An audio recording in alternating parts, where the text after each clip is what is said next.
రవి ఆ సాయంత్రం ఫ్యాక్టరీ పని మీద నిజామాబాద్ వెళ్తున్నాడు. సుజాత తను కూడా వస్తానంది.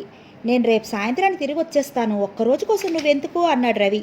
సుజాత వినలేదు, మొండిగా అతని వెంట ప్రయాణమైంది. సుజాత ప్రయాణానికి అన్నీ సర్ది అతను వచ్చేసరికి తను రెడీ అయ్యి ఎదురు చూస్తుండగా ఇంతలో ఫోన్ మోగింది. సుజాత వెళ్ళి ఫోన్ తీసింది. అవతల నుంచి ఆఫీస్ హెడ్ క్లర్క్ మాట్లాడుతున్నాడు. అమ్మా, నేను హెడ్ క్లర్క్ గోవింద్ అయ్యర్ మాట్లాడుతున్నాను. అయ్యగారు హాస్పిటల్లో ఉన్నారు, యాక్సిడెంట్ అయింది. యాక్సిడెంటా?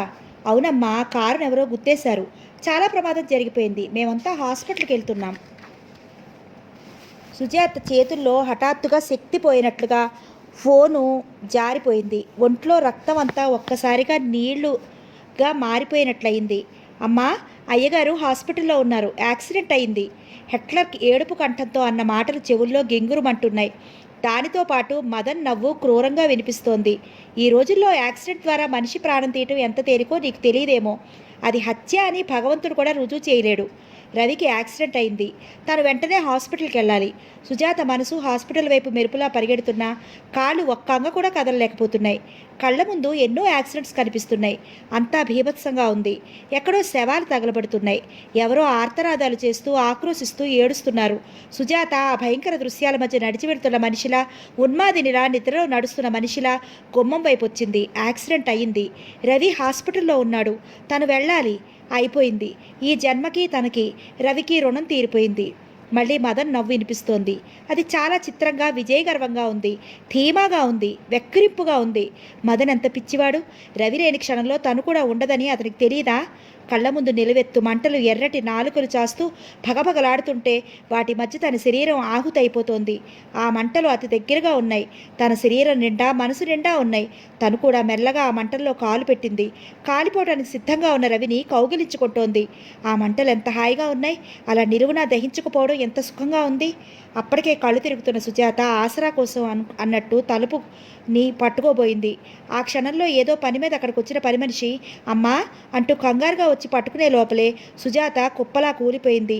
చాలాసేపు అయిన తర్వాత ఎవరో తట్టి మెల్లగా పిలవగా సుజాత కళ్ళు తెరిచి చూసింది. కళ్ళు తెరిచేసరికి నారాయణరావు గారు ఉన్నారు. అమ్మా సుజా, అమ్మా నిన్నే. ఆయన ఎంతో వాత్సల్యంగా ఆత్మీయంగా పిలుస్తున్నారు. సుజాత వెర్రిదానిలా ఆయన వైపు చూసింది. ఆయనకి ఎలా ఉంది? పిచ్చిదానిలా అడిగింది. ఎవరికమ్మా? ఆయనకే. యాక్సిడెంట్ అయిందిగా. యాక్సిడెంట్ అయిన మాట నిజమేనమ్మా, కానీ రవికి ప్రమాదం జరిగిందని నీకెవరు చెప్పారు? రవి ఊరు వెళ్ళే ప్రయాణం క్యాన్సిల్ అయింది. కారు నాకు కావాలంటే పంపించాడు. ఫ్యాక్టరీ నుంచి బయలుదేరగానే చౌరస్తాలో లారీ గుద్దుకుంది. డ్రైవర్కి బాగా దెబ్బలు తగిలాయి. రవికి ఆ విషయం తెలిసి అక్కడికి వెళ్ళి డ్రైవర్ని టాక్సీలో హాస్పిటల్కి తీసుకెళ్లాడు. అతడికి బ్లడ్ కావాలంటే దానికోసం ఇంకో హాస్పిటల్కి పరిగెత్తాడు. హెడ్ క్లర్క్ని నీకు చెప్పమన్నాడట. అతను చెప్పటం పొరపాటో నువ్వు వినటం పొరపాటో కానీ ఆయనకేం జరగలేదా? ఏం జరగలేదే. ఇంత క్రితమే రవి హాస్పిటల్ నుంచి వస్తున్నాడని ఫోన్ చేశాడు. ఈ యాక్సిడెంట్ తెలిసి నేను హాస్పిటల్కి వెళ్ళాలని బయలుదేరుతుంటే ఇంతలో మీ పని మనిషి పక్కింటి ఆవిడ చేత నువ్వు ఇలా పడిపోయావని ఫోన్ చేయించింది. ఫ్యాక్టరీకి చేస్తే అక్కడ ఎవరూ తీయలేదట, నాకు చేశారు. నేను డాక్టర్ని తీసుకొచ్చాను, నువ్వు ఫెయింట్ అయ్యావని, ఇంకేం ప్రమాదం లేదని ఆయన చెప్పాడు. ఆయన అంటుండగానే రవి లోపలికి వచ్చాడు. అతని వెంట మదన్ కూడా ఉన్నాడు. అడుగో రవి రానే వచ్చాడు.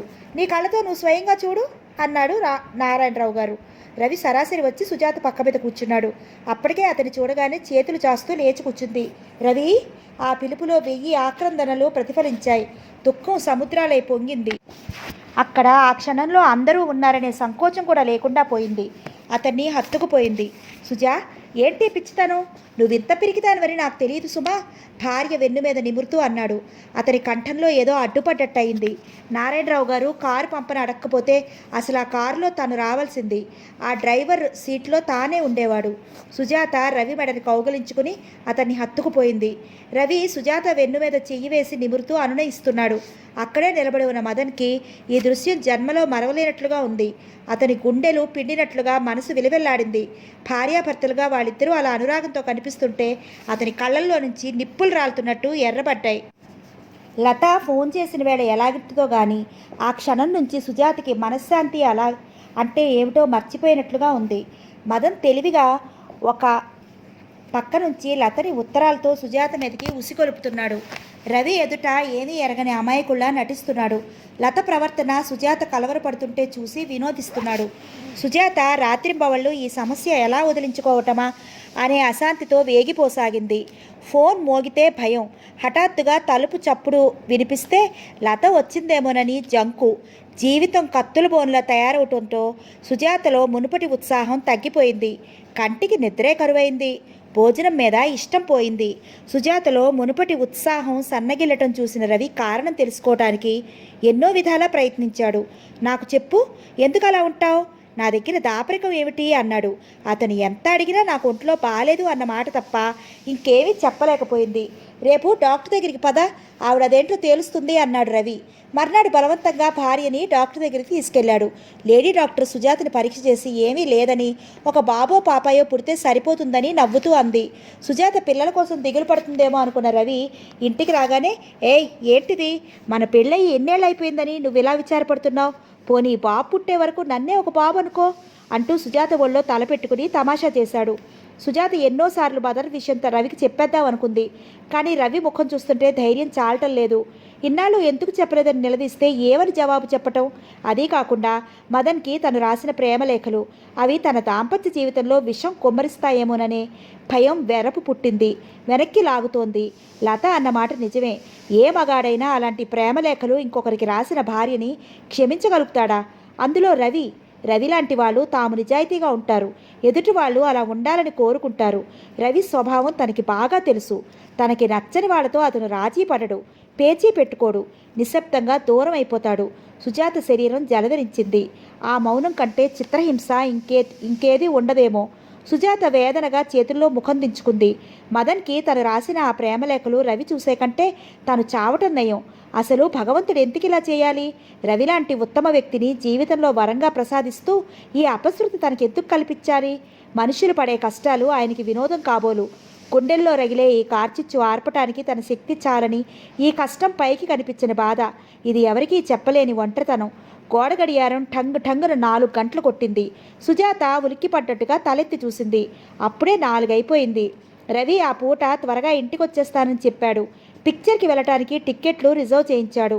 ఇంట్లో టిఫిన్ ఏమీ చేయొద్దని, బయట ఏ హోటల్లోనైనా తిని పిక్చర్కి వెళదామని, సరిగ్గా 4 గంటలకల్లా రెడీగా ఉండమని మరీ చెప్పాడు.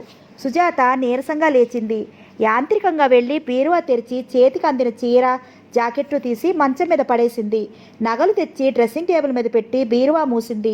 బీరువా మూసిన సుజాత వెనక్కి తిరిగి బీరువాకి ఆనుకుని ఒక్క క్షణం కళ్ళు మూసుకుంది. మనసులో లేని ఆనందం నటించడం ఎంత కష్టం. ఇదివరకు రవితో ఎక్కడికైనా వెళ్ళాలంటే ఎంతో ఉత్సాహంగా ఉండేది. ముందే రకరకాల చీరలు తీసి అందులో ఏం కట్టుకుంటే ఆ పూట బాగుంటుందా అనుకుంటూ గంట ఎన్నిక చేసేది. నలుగురిలోకి వెళ్ళినప్పుడు ఎవరికైనా రవి నా భార్య అని పరిచయం చేస్తున్నప్పుడు వాళ్ళు ఈడు జోడుగా ఉన్న చక్కని జంట అని ప్రశంసా దృక్కులతో చూస్తుంటే ఎంతో గర్వంగా అనిపించేది. ఇప్పుడు ఎక్కడికి వెళ్ళబుద్ధి కాదు. రవి మానసికంగా ఎంత గంభీరుడో, నలుగురు మధ్య ఉన్నప్పుడు అంత సరదాగా ఉంటాడు. అతడు ఉన్న చోట గొల్లున నవ్వులు వినిపిస్తూనే ఉంటాయి. తాను నవ్వుతూ ఉండి ఎదుటివారిని నవ్వులతో ముంచటమే అతని వ్యక్తిత్వంలో ఉన్న బలీయమైన ఆకర్షణ. Hello, what a wonderful force. Ajanta సుందర్లా ఉన్నావు. సుజాత ఉలిక్కిపడి కళ్ళు తెరిచింది. ఎదురుగా లత నిలబడి ఉంది. ఏంటి పగటి కళలు కంటున్నావు? మీ ఆయనతో సరసమాడిన సంఘటనలా? ఎందుకొచ్చావు ఇక్కడికి? సుజాత ముఖంలో ఒక్కసారిగా ఆవేశం పొంగుకొచ్చింది. వచ్చేట్లు నువ్వే చేస్తున్నావు. మాలాంటి పేదవాళ్ళని 10 సార్లు మీ చుట్టూ తిప్పించుకోవడం మీ డబ్బు గల వాళ్ళకి ఒక సరదా. లత అక్కడున్న స్టూల్ మీద కూర్చుంది. లత, మర్యాదగా ఇక్కడి నుంచి వెంటనే వెళ్ళిపో. నువ్వు ఆ మాట సీరియస్గా అంటే వెళ్ళిపోతాను. లత బ్యాగ్లో నుంచి సిగరెట్ తీసి లైటర్తో వెలిగించుకుంది. సుజాతకి దాన్ని చూడగానే రక్తం అంతా నీళ్లుగా మారినంత నీరసం వచ్చింది. నన్ను ఇలా వేధిస్తే నీకేమొస్తుంది? ఉద్యోగం. రవి నీకు ఉద్యోగం ఇవ్వటం అనుభవం అసంభవం అని మొన్న ఫోన్లో చెప్పాను కదా. భార్యలు తలుచుకుంటే భర్తల చేత చేయించలేని పని లేదని నేను చెప్పానుగా నీకు అప్పుడే. లత, నీకు ఇది న్యాయం కాదు. నేను నీకేం ఉపకారం చేశాను? నా జీవితంలో ఎందుకు ఇలా నిప్పులు పోస్తున్నావు? నువ్వెందుకంత స్వార్థంగా ప్రవర్తిస్తున్నావు? నీ భర్త చేతిలో అధికారం ఉంది కదా, కాస్త ఉద్యోగం ఇప్పించమంటే కాదని అంటున్నావు. స్నేహితురాలివి కదా, ఇంటికొస్తే అంటరాందాన్ని చేస్తున్నట్టు చూస్తున్నావు. ఇప్పుడు నన్నేం చేయమంటావో చెప్పు. రవిని ఉద్యోగం ఇమ్మను, అది అసంభవం. అయితే ఒక 10,000 ఇవ్వు. ఒక ఫారిన్ కంపెనీలో రిసెప్షనిస్ట్ పోస్ట్ ఉంది. అది నాకు రావాలంటే మధ్య వ్యక్తికి 10,000 తినిపించాలి. 10,000? అంత డబ్బు నేనెక్కడి నుంచి తీసుకురాను? ఏమో నాకేం తెలుస్తుంది? నీ భర్త దగ్గర చనువు ఉంటే కావాలని అడుగు, లేదంటే దొంగతనం చెయ్యి. డబ్బు గల స్నేహితులుంటే అప్పు చెయ్యి. ఎలాగైనా నువ్వు ఇచ్చి తీరాలి. ఇవ్వకపోతే? పళ్ళ బిగువని అడిగింది. ఇవ్వకపోతే నా ఫ్రెండ్ శేషు నడుపుతున్న శృంగార నాయకి పత్రిక తెలుసుగా. ఇవి వాడి చేతికిస్తే నాకు 10,000 కాదు 20,000 వస్తాయి. వాడి పత్రిక సర్క్యులేషన్ 50,000 పెరుగుతుంది.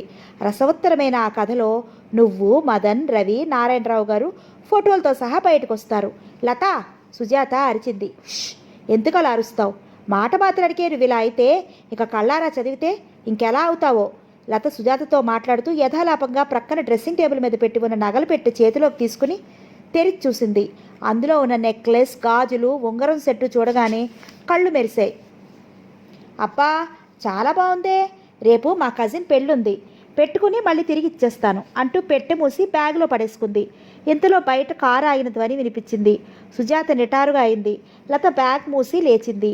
చేతిలో ఉన్న సగం కాలిన సిగరెట్ అక్కడ పడేసింది. మీ ఆయన వచ్చినట్లున్నాడు, నేను వెళ్తాను ఇంకా. లత, ఆ నెక్లెస్ ఇచ్చేయి ఆదుర్దాగా అడిగింది సుజాత. రేపు ఇచ్చేస్తాను, ఎక్కడా పారేయంలే, భయపడకు. సుజాత వెళ్ళిపోతున్న లతని బలంతగా ఆపి అది వెనక్కి తీసుకునే అవకాశం లేకపోయింది. రవి లోపలికి రానే వచ్చాడు. అతను పడక్కదిలో నుంచి వయ్యారంగా బయటకు వస్తున్న లతని చూశాడు. లత అతని పక్క నుంచే బ్యాగ్ మరింత విలాసంగా ఊపుకుంటూ వెళ్ళిపోయింది. ఈ అమ్మాయి మళ్ళీ ఎందుకు వచ్చింది? అతని కంఠం తీరు చూసి సుజాత కంగారు పడింది. ఊరికేనే, నీకు బుద్ధుందా? ఆ అమ్మాయి మంచిది కాదు, ఇంటికి రానీకు వద్దని చెప్పిన తర్వాత కూడా రాణిస్తున్నావా? నేను వద్దనే చెప్పాను. రవి పడక్కదిలోకి వచ్చాడు. అక్కడ నేల మీద చివర కొసకాలుతున్న సిగరెట్ చూడగానే అతని కోపం ఇంకా ఎక్కువైంది. నువ్వు రావద్దంటేనే సరాసరి పడక్కదిలోకి వచ్చిందా? నువ్వు వద్దని చెప్తుంటేనే సిగరెట్ కాల్చేంతసేపు కూర్చుందన్నమాట. నేను వెళ్ళమనే చెప్పాను. నోరు ముయ్. నా దగ్గర అబద్ధాలు ఆడటానికి సిగ్గులేదు. ఈ కాస్త విషయంలో అంత పెద్ద అబద్ధం ఎందుకు? అంత చనువుగా ఆ అమ్మాయి వచ్చేస్తే వెళ్ళమని లేకపోయావని నిజం చెప్పకూడదు? సుజా, ఇప్పుడే చెప్తున్నాను, మొహమాటానికి కూడా కొన్ని హద్దులున్నాయి. ఆ లత ఈ ఇంట్లో ఇంకోసారి అడుగు పెట్టడం నేను చూశానంటే ఊరుకోను, తెలిసిందా? సుజాత తెలిసిందన్నట్లు తల ఊపింది. చిచి, వెదవగోల. ఎంత సంతోషంగా ఇంటికొచ్చానో. నా మూడంతా చంపేశావు. సుజాత మెరుపులా అక్కడి నుంచి వెళ్ళిపోయింది. రవి స్నానం చేసి వచ్చాడు, బట్టలు మార్చుకున్నాడు. సుజా, బిగ్గరగా పిలిచాడు. సుజా. సుజాత పలకలేదు. ఇప్పటికీ జవాబు రాలేదు. రవి వంట ఇంటి వైపున వచ్చాడు. డైనింగ్ టేబుల్ దగ్గర కూర్చుని ఉన్న సుజాత అతన్ని చూడగానే చప్పున కళ్ళు తుడుచుకుని లేచి నిలబడింది. ఇంకా ఇలాగే ఉన్నావే, సినిమాకి రావా? సుజాత అతని వైపు చూసింది. రవి గతుక్కుమన్నాడు. దీనంగా, వ్యధాభరితంగా, కన్నీళ్ళని బలవంతంగా దిగమంగటానికి విశ్వప్రయత్నం చేస్తూ పరాజయం పొందుతూ మంకెర పువ్వుల్లా ఉన్న ఆ కళ్ళని చూడగానే అతని మనసు కరిగిపోయింది. దగ్గరికి వచ్చాడు. ఏంటి ఆలస్యం? మనం ఈ పూట సినిమాకి వెళ్ళాలని అనుకున్నామా లేదా? మీరు కోపంగా ఉంటేను జీరపోయిన కంఠంతో అంది. అందుకని నువ్వింకేం మాట్లాడకుండా ఒక మూలకు పోయి కూర్చుంటావన్నమాట. నన్ను చూసి భయపడటానికి నువ్వేమైనా పని మనిషివా, లేక ఫ్యాక్టరీలో వర్కర్వా? నేను కోపంగా ఉంటే దగ్గరికి వచ్చి నా కోపం పోగొట్టి సినిమాకి బయలుదేరి తీయకూడదా? నిష్ఠూరంగా అన్నాడు. ఈ సమయంలో నేను అలా చేస్తే మీకు ఇంకా కోపం వస్తుందనుకున్నాను. రవి పెదవుల మీద చిరునవ్వు మెదిలింది. నువ్వు చాలా తెలివిగలదానివి సుజా. ఎదుటి వాళ్ళ మనసులు గ్రహించే నేర్పు నీకు అపారంగా ఉంది. నిజమే, నువ్వు అలా చేస్తే నా కోపం ఎక్కువయ్యేదేమో. సరే, ఇప్పటి ఆలస్యం అయింది, త్వరగా బయలుదేరు అన్నాడు. సుజాత గబగబా ముస్తాబై వచ్చింది. గుడ్, అలా ఉండాలి. రవి పెర్ఫ్యూమ్ తను స్ప్రే చేసుకుంటున్న వాడల్లా సుజాతను కూడా చూశాడు. సుజాత వాచి ఉన్న కళ్ళను చూడగానే భుజాలు పట్టి దగ్గరికి తీసుకుంటూ, నువ్వు ఇంతసేపు బాత్రూంలో స్నానం చేసి వచ్చావా లేక ఏడ్చొచ్చావా అన్నాడు. సినిమాకి టైం అయిపోతోంది. అతని వాచీలోకి చూస్తూ గుర్తు చేసింది. నీదే ఆలస్యం అన్నాడు అతను. నేను రెడీ. అమ్మాయి గారు భర్త మెప్పించాలనే తొందరలో అలంకరణ సగంలోనే ముగించేశారు. అతను సుజాతని నిలువుటద్దం వైపు తిప్పాడు. చీర ముస్తాబుతో సరిపోయిందా? నగలేవి? నెక్లెస్ పెట్టుకొని మెడ ఎలా బోసుగా ఉందో చూడు. నెక్లెసా? అది విరిగిపోయింది. తొట్టుపాటు అణుచుకుంటూ అంది. విరిగిపోయిందా? ఎప్పుడు? నాకు చెప్పలేదే. మొన్న జడకి చిక్కుపడింది, బలంగా లాగుతుంటే తెగింది. అతుకు పెట్టడానికి ఇచ్చాను. ఎవరికి ఇచ్చావు? కంసాలకి. అతను నాకు బాగా తెలిసినవాడే, రేపు ఇచ్చేస్తానని అన్నాడు. పోనీ గాజులు వేసుకో. నెక్లెస్ లేకుండా గాజులు బాగోవు. ఆల్ రైట్, దేవి గారి ఇష్టం. నాకు నగలు పెట్టుకున్నా పెట్టుకోకపోయినా ఎట్లా ఉన్నా అందంగానే ఉంటావు. అతను కారు తాళం తీసుకుంటూ అన్నాడు. సుజాత వంట ఇంట్లో పని చూస్తోంది. ఇంతలో ఫోన్ మోగింది. సుజాత ఫోన్ దగ్గరికి వచ్చింది. భయంగా దానివైపు చూసింది. మెల్లిగా రిసీవర్ ఎత్తి పని మనిషిలా యాసలో ఎవరు అంది. మదన్ అయితే పెట్టేయొచ్చు, లత అయితే నెక్లెస్ విషయంలో గట్టిగా చివాట్లు పెట్టొచ్చు అనుకుంది. కానీ అవతల నుంచి రవి పలికాడు. హలో, మీ అమ్మగారిని పిలువు అన్నాడు రవి. నేను సుజాతని మాట్లాడుతున్నాను. నువ్వా? ఈ దీర్ఘాలు ఎప్పటి నుంచి నేర్చావు? నేను పని మనిషి అనుకున్నాను సుమా అన్నాడు అతను నవ్వుతూ. సుజాత కూడా నవ్వింది. ఏంటి సంగతి? నేను మధ్యాహ్నం భోజనానికి రావటం లేదు, నువ్వు తినేయి, తర్వాత సాయంత్రం త్వరగా వస్తాను. బెస్ట్ చీర కట్టుకుని రెడీగా ఉండు. ఏంటి విశేషం? ఉత్సాహంగా అడిగింది. ఈరోజు మదన్ పుట్టినరోజు. రాత్రికి క్లబ్లో గ్రాండ్గా పార్టీ ఇస్తున్నాడు, మనల్ని రమ్మన్నాడు. అలాగా? సుజాత కంఠంలో హుషారిపోయింది. చెప్పినట్లుగానే రవి సాయంత్రం త్వరగా ఇంటికి వచ్చేశాడు. కానీ సుజాత అతను చెప్పినట్లుగా పార్టీకి వెళ్ళడానికి సిద్ధంగా లేదు. జడ వేసుకోలేదు, చీర మార్చుకోలేదు, ముస్తాబ్ అవ్వలేదు. అతను కారణం అడిగాడు. ఒంట్లో బాలేదు అంది. మదన్ నేను తీసుకురమ్మనమని మరీ మరీ చెప్పాడు. మనం వెళ్ళపోతే బాగోదు. కొద్దిసేపే ఉండి వచ్చేద్దాం, బయలుదేరు అన్నాడు. నేను రాను రవి, నువ్వు వెళ్ళు. మధ్యాహ్నం బాగానే ఉన్నావుగా, ఇంతలో ఏమైంది? ఏంటి ఈ కళాకళలు? అసలు ఈ ఊరు వచ్చినప్పటి నుంచి చూస్తున్నాను. నువ్వు మునుపటి సుజాతవి కానే కావు, చాలా మారిపోయావు. నీ ఇష్టానికి వ్యతిరేకంగా ఈ ఊళ్ళో ఉన్నానని నన్ను ఇలా సాధిస్తున్నావు. రవి బీరువా దగ్గరికి వెళ్ళి తలుపు తెరిచి అందులో నుంచి అతని చేతికి వచ్చిన చీర తీసి మంచం మీద గిరాటు కొడుతూ, లేచి తయారవ్వు, అనవసరంగా చీటికి మాటికి నన్ను విసిగించకు అన్నాడు. సుజాత మౌనంగా లేచి ఆ చీర తీసుకుని చకచకా తయారై వచ్చింది. రవి సుజాతని ఒక నిమిషం పరిశీలనగా గమనించిన వాడల్లా బోసుగా ఉన్న మెడ చూస్తూ, నెక్లెస్ ఇంకా తెచ్చుకోలేదా అని అడిగాడు. ఇంకా తయారు కాలేదని చెప్పాడు. తడబడుతూ చెప్పింది. ఒక్కరోజులోనే ఇస్తానన్నాడని చెప్పావు, 10 రోజులైంది, ఇంకా ఇవ్వలేదా? రేపు తప్పకుండా ఇస్తానన్నాడు. ఇద్దరు క్లబ్కి వచ్చేసరికి అక్కడంతా కోలాహలంగా ఉంది. స్నేహితుల మధ్య ఉన్న మదన్ రవిని చూడగానే చేతులు చాస్తూ ఎదురొచ్చి అతన్ని ఎంతో ఆత్మీయంగా కౌగిలించుకున్నాడు. మదన్ కేక్ కోసి మొట్టమొదటి సుజాతకి రవికి అందించాడు. సుజాత దాన్ని విషంలా తింది. ఇంతలో అత్యంత అధునాతంగా ఉన్న డ్రెస్లో హలో ఎవ్రీబడీ అంటూ లత అక్కడికి వచ్చింది. హలో సుజా, నువ్వు రాననుకున్నావు సుమా అంది. లత మెడలో మెరుస్తున్న నెక్లెస్ అందరి చూపుల్ని ఆకర్షిస్తోంది. రవి అది చూడగానే నిశ్చేష్టుడయ్యాడు. సుజా, నీ నెక్లెస్ ఈ అమ్మాయి దగ్గరికి ఎలా వచ్చింది అన్నాడు. కంగారు పడిన సుజాత ఏమో నాకు తెలీదు అంది. రవి లత చేయి పట్టిలాగి ఈ నెక్లెస్ నీకెక్కడిది అని అడిగాడు. లత ఓరకళ్ళతో సుజాత వైపు చూస్తూ మీ భార్యను అడగండి. ఏం సుజా, మీ ఆయనకి చెప్పలేదా అంది. సుజా గుండెల్లో గాలి తుమారాలు వీస్తున్నాయి. అది బయటికి కనిపించకుండా శక్తి కూడ తీసుకుంటూ నిలబడింది. రవి సుజాత వైపే చూస్తున్నాడు. సుజాతే అది తనకిచ్చిందా? అతడు నమ్మలేకపోతున్నాడు. ఇది చూసిన మదన్ చప్పును తను కల్పించుకుంటూ అన్నాడు. రవి, లతకి నగల మీద చాలా మోజెక్కువ. ఈరోజు పార్టీ ఉందిగా, దానికోసం సుజాతని బలవంత పెట్టి తెచ్చుకుని ఉంటుంది. ఏం సుజా, అంతేనా అన్నాడు. సుజాత అవునన్నట్లు తల ఊపేసింది. రవి కోపం నిగ్రహించుకుంటున్నట్లుగా చూశాడు. పార్టీ ముగిసింది. ఇద్దరూ ఇంటికి తిరిగొస్తుండగా దోవలో రవి నెక్లెస్ లతకిచ్చి తెగిపోయిందని నాతో ఎందుకు అబద్ధమాడావు అన్నాడు. సుజాత సమాధానం చెప్పలేదు. నీకు బుద్ధుందా? అసలు ఒంటి మీద తెలివుందా? అది నారాయణరావు గారు ఇచ్చినప్పుడు నాకెంత విలువైందో నేను చెప్పిన సంగతి కూడా మర్చిపోయామన్నమాట. లతతో అంత గొప్ప స్నేహం ఉందా నీకు? కారు ఇంటి ముందుకొచ్చి ఆగింది. సుజాత దిగింది. రవి కారు దిగలేదు. సుజాత అతని కోసం చూస్తున్నట్లుగా నిలబడింది. రవి మళ్ళీ కార్ స్టార్ట్ చేశాడు. ఇంతకుముందు నేను నీకు చెప్పానో లేదో ఇప్పుడు చెప్తున్నాను. నాకు అబద్ధాలు ఆడేవాళ్ళంటే చాలా అసహ్యం. వాళ్ళ నీడను కూడా నేను చూడను. ఇంకెప్పుడు ఇలాంటి పిచ్చి పనులు చేయకు. రేపు వెళ్ళి తక్షణం ఆ నెక్లెస్ అడిగి తీసుకురా. ఇక అమ్మాయితో నీ ప్రమేయం కూడా నేను సహించను, తెలిసిందా? బాగా గుర్తుపెట్టుకో. సుజాత నోరు విప్పి ఏదో చెప్పబోయే లోపల కారు రయ్యన వెళ్ళిపోయింది.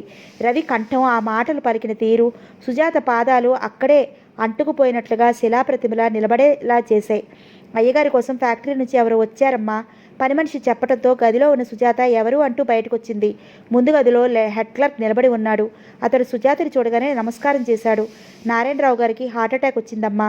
ఫోన్ వస్తే రవి గారు ఫ్యాక్టరీ నుంచి అర్జెంటుగా వెళ్ళిపోయారు. ఆయన వెళ్ళిన తర్వాత ఒక ఆయన డబ్బు తెచ్చిచ్చాడు. ఫ్యాక్టరీ పని మీద 50,000 కావాలని రవిగారు నిన్న ఫోన్ చేశారట. ఫ్యాక్టరీలో ఇంత డబ్బు ఉండటం దేనికి, ఇంటికి తెచ్చాను. మీరు జాగ్రత్త చేసి రవిగారు రాగానే అప్పగించండి అంటూ కవర్ అందించాడు. సుజాత డబ్బు తీసి లెక్కపెట్టింది. సరిగ్గా 50,000 ఉన్నాయి. హెడ్ క్లర్క్ వెళ్ళిపోయాడు. సుజాత డబ్బు తీసుకొచ్చి బీరువాలో పెట్టి తాళం వేసింది. ఆ డబ్బు చూడగానే సుజాత మనసులో విచిత్రమైన సంచలనం బయలుదేరింది. హెడ్ క్లర్క్ తనకు డబ్బు తెచ్చిచ్చాడు. ఎంత ఇచ్చాడో రుజువులు సాక్ష్యాలు లేవు. అందులో 10,000 తీసి లతకిచ్చేస్తే ఆ పీడ శాశ్వతంగా తీరిపోతుంది. ఆ ఉత్తరాలు తీసుకుని చింపేసిన తర్వాత రవికి జరిగిందంతా చెప్పేస్తుంది. ఆ ఉత్తరాలు రవి కంటపడే కంటే తను చావటం నయం అని మాటిమాటికి అనిపిస్తోంది. ఎంత విచిత్రం! ఆ రోజుల్లో అంత వ్యామోహం గా కళల్లో తేలిపోతున్నట్లుగా ఆ ఉత్తరాలు రాస్తున్నప్పుడు భవిష్యత్తుకి తన పాలిట తనే ఉరితాళ్ళు వేసుకుంటుందని ఊహించలేకపోయింది. ఆ ఉత్తరాలు గుర్తుకొస్తే చాలు సిగ్గుతో ప్రాణం చచ్చిపోతోంది. ఆ బాధ వదిలించుకోవటానికే అన్నట్లుగా భగవంతుడు ఆ డబ్బు ఇలా పంపించలేదు కదా. సుజాత తన మనసు మీద తనకే అధికారం తప్పిన వ్యక్తిలా తాళం చెవులు తీసుకెళ్లి బీరువా తెరిచింది. ఎదురుగా డబ్బు కనిపిస్తోంది. సుజాత దాని మీద చెయ్యి ఆనించింది. కానీ వెంటనే అంతరాత్మ నిలేసింది. మనసులో మళ్ళీ సంఘర్షణ ప్రారంభమైంది. చిచి, ఏం చేస్తోంది తను? తెలియకుండా అమాయకంగా చేసిన ఒక తప్పు రూపుమాపుకోవటం కోసం తెలిసి ఇంకో మోసం చేస్తోంది. ఆ తప్పు తెలియక చేసింది. ఈ దొంగతనం తెలిసి చేస్తోంది. అప్పుడు రవిని తను మోసగించలేదు. ఇప్పుడు ఈ దొంగతనం తెలిసి చేస్తోంది. ఇప్పుడు అక్షరాల అతన్ని మోసగిస్తోంది. దానికన్నా ఇది చాలా దారుణం, క్షమించరానంత నేరం. సుజాతకి తన మీద తనకే అసహ్యం వేసింది. చిచి, ఎంత సిగ్గుమారిన పనికి తలపడుతోంది తను. సుజాత పీరువా మూసేసి తాళం వేసింది. ఈ విషమ సమస్య రవికి తెలియకుండా తనే పరిష్కరించుకోవాలి. కానీ ఎలా? ఆ మార్గమే తోచడం లేదు. రవి పొద్దుపోయిన తర్వాత అలసటగా తిరిగొచ్చాడు. నారాయణరావు గారికి ఎలా ఉంది? అడగలేక అడిగింది. నయంగానే ఉంది. చాలా పెద్ద దెబ్బే. ప్రాణగండం గడిచింది. హాస్పిటల్లో కొద్ది రోజులు ఉండి బాగా విశ్రాంతి తీసుకోవాలంటున్నారు. సుజాత నిట్టూర్చింది. మనిషికి పైకి నలుగురికి కనిపించే ప్రాణబంధాలు కొన్ని అయితే కనిపించకుండా నలిబిలి చేసేవి మరికొన్ని. కనిపించే ప్రాణగండాలు కొన్ని అయితే కనిపించకుండా నలిబిలి చేసేవి మరికొన్ని. నెక్లెస్ లత ఇచ్చిందా? లేదు, రేపు వెళ్ళి నేనే తెచ్చుకుంటాను. నీ మొహమాటం ఏమిటో నాకు అర్థం కాదు. 3 రోజులైతే నీకు ఇంకా తీరలేదన్నమాట. అసలే చిరాగ్గా ఉన్న అతను మరింత ఆగ్రహంగా అన్నాడు. నువ్వు అడగలేకపోతే చెప్పు, రేపు నేనే వెళ్ళి అడుగుతాను. వద్దు, నేను తెస్తాను, గాబరాగా అంది సుజాత. లత సోఫాలో కాళ్ళు చాపుకుని కూర్చుని చేతికోళ్ళకి పాలిష్ వేసుకుంటోంది. సుజాత అక్కడికి వచ్చింది. ఆ కళ్ళల్లో అశాంతి, కళ్ళ కింద నిద్రలేమిని సూచించే నలుపు కనిపిస్తున్నాయి. లత సుజాతని చూడగానే ఓ అంటూ లేచి కూర్చుంది. ఈరోజు మా ఇల్లు పావనమైంది, రా రా అంటూ ఆహ్వానించింది. సుజాత ఆ ఆహ్వానానికి సంతోషించలేదు, కూర్చోలేదు. నిటారుగా నిలబడి వెంటనే అడిగేసింది. లత, నా నెక్లెస్ ఇచ్చేయి. లత ముఖ కవళికలు మారాయి. డబ్బు తెచ్చావా?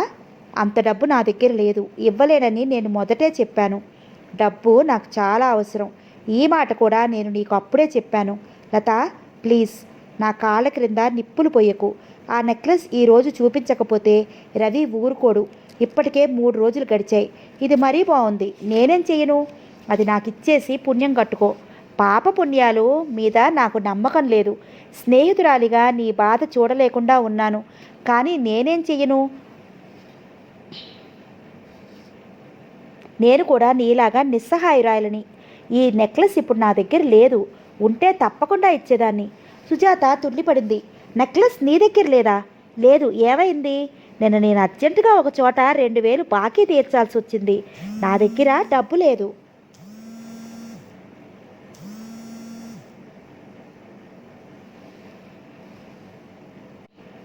వాళ్ళు డబ్బు ఇవ్వకపోతే ఇంటికి వచ్చి జాతర చేసేట్టున్నారు. అలాంటి గొడవ జరిగితే మా నాన్న నన్ను ప్రాణాలతో బతకనివ్వడు. అందుకని ఈ నగల సెట్టు మదన్ దగ్గర నుంచి 2000 అడిగి తీసుకుని ఆ బాకీ తీర్చేశాను. సుజాత ముక్కుపటాలు పెద్దవయ్యాయి. ఆవేశం, ఆందోళన మరింత ఎక్కువైనట్లుగా గబగబా ఊపిరి పీల్చసాగింది. ఏంటి, మదన్కి ఇచ్చావా? నువ్వు మనిషివేనా? ఇంతకంటే నా మెడకి ఉరిపి వస్తే సరిపోయేదిగా. ఎందుకంత ఆవేశపడతావు? మదన్ దగ్గరేగా ఉంది. అతను జాగ్రత్తగా నీకే ఇస్తాడు. నువ్వు వెళ్ళు, అడుగు. నీకు చేతనైతే ఆ 2000 అతనికి ఇవ్వు. చేత కాకపోతే ప్రతిమలాడుకో. అతనే ఏదో ఒక ఉపాయం చూపిస్తాడు. ఛీ, నోర్ముయ్. ఆడదానికి ఆడదే ఎంత శత్రువో అక్షరాలా రుజువు చేశావు. నీతో స్నేహం చేసిన వేళ ఎంత పాపిష్టితో గాని నా జీవితానికి శాపంగా తయారయ్యావు. నీలాంటి ఆడపిల్లని ఇంత నరకంలో తొయ్యటానికి నీకు సిగ్గులేదు? సిగ్గా? లత భుజాలు కదిలేలా నవ్వింది. సిగ్గా? నాకా? ఎందుకు? ఒకటిని ప్రేమించి ఇంకొకటిని పెళ్లి చేసుకుని పతివ్రతలా మాట్లాడటం నీకే చెల్లింది. జరిగింది భర్తకి తెలియకుండా దాచిపెట్టుకుని పెద్ద మనిషిలా నటించే నువ్వు ఒక భార్యవేనా? నోర్ముయ్. నేను నోరు మూసుకుంటే నీ గతం మాసిపోదు. నువ్వు బ్రతికిన బ్రతుకు అది. ఎందుకెంత గింజుకుంటున్నావు? వెళ్ళి మదన్ కాళ్ళ వెళ్ళపడి ప్రతిమలాడుకో. నీ గతం తుడిచేయటం అతనికి ఒక్కడికే సాధ్యమవుతుంది. నా కంఠంలో ప్రాణం ఉండగా అతన్ని నేనేమీ అడగను. మీరు నన్నేం చేయలేరు. ఇన్నాళ్ళు అర్థం లేని భయంతో సంకోచించాను. ఏమైపోతుందో అనే జంకుతో వెనక్కి తగ్గాను. మీలాంటి దుర్మార్గుల చేతుల్లో చిక్కుకుని జీవితంలో అడుగడుకు నరకం చూసే కంటే రవిలాంటి సజ్జనుడి కోపానికి గురై అవటమే చాలా నయం. వస్తాను. సుజాత సుడిగాల్లా అక్కడి నుంచి వెళ్ళిపోయింది. ఏంటి బేబీ, సుజాతని పిలుస్తున్నా వినిపించుకోకుండా అలా కోపంగా వెళ్ళిపోతోంది? డేవిడ్ కూరల పుట్ట తీసుకుని లోపలికి వస్తూ అడిగాడు. తండ్రిని చూడగానే లత కంగారు పడింది. ఏం లేదు డాడీ. అబ్బే ఏముంది, వాళ్ళ ఆయన దగ్గర నేను స్టెనోగా చేస్తున్నాను కదా, తనకేదో అనుమానంగా ఉంది. రవి ఆఫీస్ నుంచి ఇంటికి సరాసరి రావటం లేదంట. డేవిడ్ తల పంకిచ్చాడు. అనుమానం ఉన్న ఆడిది ఇంటిని మారణహోమం చేస్తుంది. భార్యాభర్తలంటే ఒకరినొకరు అర్థం చేసుకోవాలి. ఒకరి పొరపాటు మరొకరు భరించాలి. లేకపోతే ఆ ఇల్లుని మించిన నరకం ఇంకోటి ఉండదు. అన్నట్లు మర్చిపోయాను బేబీ, చలం మధ్యాహ్నం వచ్చి వెళ్ళాడు అన్నాడు. ఎందుకట? అతడికి బ్యాంకులో ఉద్యోగం వచ్చింది. స్వీట్స్ తెచ్చిచ్చాడు. డేవిడ్ డ్రాయర్ దగ్గరికి వెళ్ళి సొరుగులాగి స్వీట్స్ ప్యాకెట్ తెచ్చి కూతురికి అందించాడు. Thank you daddy. థ్యాంక్స్ చెప్పాల్సింది నాకు కాదమ్మా, చలన్ రేపొస్తాడు, అతనికి చెప్పు. డేవిడ్ లోపలికి వెళ్ళాడు. తండ్రి పూర్తిగా కనుమరుగయ్యాక లత చేతిలో స్వీట్స్ని కిటికీలోంచి గిరాటు కొట్టింది. ఆఫీస్కి అప్పుడే వచ్చిన రవి కోటు విప్పి కుర్చీకి తగిలిస్తున్నాడు. అతనికి రాత్రంతా నిద్ర పట్టలేదు. సుజాత మీద మొదటిసారిగా కోపం వచ్చింది. అతనికి మనసంతా ఏనాడు ఎరగనంత అశాంతిగా ఉంది. హెడ్ క్లర్క్ లోపలికి వచ్చాడు. గుడ్ మార్నింగ్ సార్ అంటూ చేతి నిండా ఉన్న ఫైల్స్ అక్కడ టేబుల్ మీద పెట్టాడు. వాటిపైన చిన్న ప్యాకెట్ కూడా ఉంది. సార్, ఒక కుర్రాడు వచ్చి ఈ ప్యాకెట్ మీకు ఇమ్మని ఇచ్చాడు. ఎవరు పంపారని అడిగితే ఆయనకి తెలుసు అన్నాడు. పేరు చెప్పలేదా? చెప్పలేదు sir. Open it, Ravi files మీద సంతకాలు పెడుతూ అన్నాడు. హెడ్ క్లర్క్ ప్యాకెట్ని భద్రంగా విప్పాడు. అందులో పైన ఒక కాగితం ఉంది. దాని మీద ప్రియమైన రవి గారికి ప్రేమతో లత. హెడ్ క్లర్క్ నీడు రమ్ముతున్నట్లుగా అది చదువుతూ ఉండగానే రవి కోపంగా వాట్ నాన్ సెన్స్ అంటూ అది లాక్కున్నాడు. రవి వైపు కుతూహలంగా చూసిన హెడ్ క్లర్క్ ఇంకా అక్కడ నిలబడటం మంచిది కాదన్నట్లుగా మెల్లగా వెళ్ళిపోయాడు. రవి ఆ ప్యాకెట్లో నుంచి ఆ కాగితం లాగి చూస్తుంటే దాని మధ్య నుంచి ఒక సిగరెట్ లైటర్, మరో ఉత్తరం జారి అతని ఒడిలో పడ్డాయి. లత రాసిన కాగితానికి మరోవైపున చిన్న లేఖ రాసి ఉంది. అందులో ఇలా ఉంది. రవి గారికి, పతివ్రతా శిరోమణి అయిన మీ భార్యగారి నెక్లెస్ నా దగ్గరికి ఎలా వచ్చిందని కదూ మీ సందేహం. మీ అనుమానం తీర్చడానికి సుజాత ఏ కట్టుకథ కల్పించి చెప్పిందో నాకు తెలియదు, కానీ ఉన్న నిజాన్ని ఇందులో మీకు పంపిస్తున్నాను. కళ్ళారా చూసి మీరే స్వయంగా తెలుసుకోండి. ఆ సిగరెట్ లైటర్ చూడండి, ఆ ఉత్తరం చదవండి. అలాంటి ఉత్తరాలు నా దగ్గర ఇంకో 20 వరకు ఉన్నాయి. వీటిని బయటికి రానియకుండా ఉండటానికే సుజాత ఆ నెక్లెస్ నాకు లంచం పెట్టింది. మీరు నన్ను ఉద్యోగంలోంచి తీసేయబట్టి నేను ఇలాంటి లంచాలు తినాల్సి వస్తోంది. నా ఉద్యోగం నాకు ఇచ్చేయండి. మీ భార్యకు సంబంధించిన ఈ ఉత్తరాలు మీకు అప్పగించేస్తాను. లత. రవి తన ఒడిలో పడి ఉన్న సిగరెట్ లైటర్ని చేతిలోకి తీసుకుని పరీక్షగా చూశాడు. అది ఎంతో అందంగా ఉంది. సడన్గా చూస్తే అది సిగరెట్ లైటర్ లాగే ఉంది. దాని మీద మదన్కి ప్రేమానురాగాలతో సుజా అని ఉంది. ఆ అక్షరాలు చూడగానే అతని ముఖం వివర్ణమైంది. అతని కళ్ళల్లో నమ్మశక్యం కాని భావం కనిపించింది. ఉత్తరం తీసుకుని చూశాడు. మెడ్రాస్ నుండి రాసిన ఉత్తరం అది. సుజాత చేతివ్రాతతో చాలా అందంగా ఉన్న అక్షరాల బారుల వెంట అతని కళ్ళు యాంత్రికంగా కదిలాయి. అందులో ఇలా ఉంది. డియర్ మను, ఇక్కడ ఈ రాత్రి ఎంత నిశ్శబ్దంగా ఉందో తెలుసా? బావకి కాస్త కులాసాగానే ఉంది. అక్క హాస్పిటల్లో ఉంది.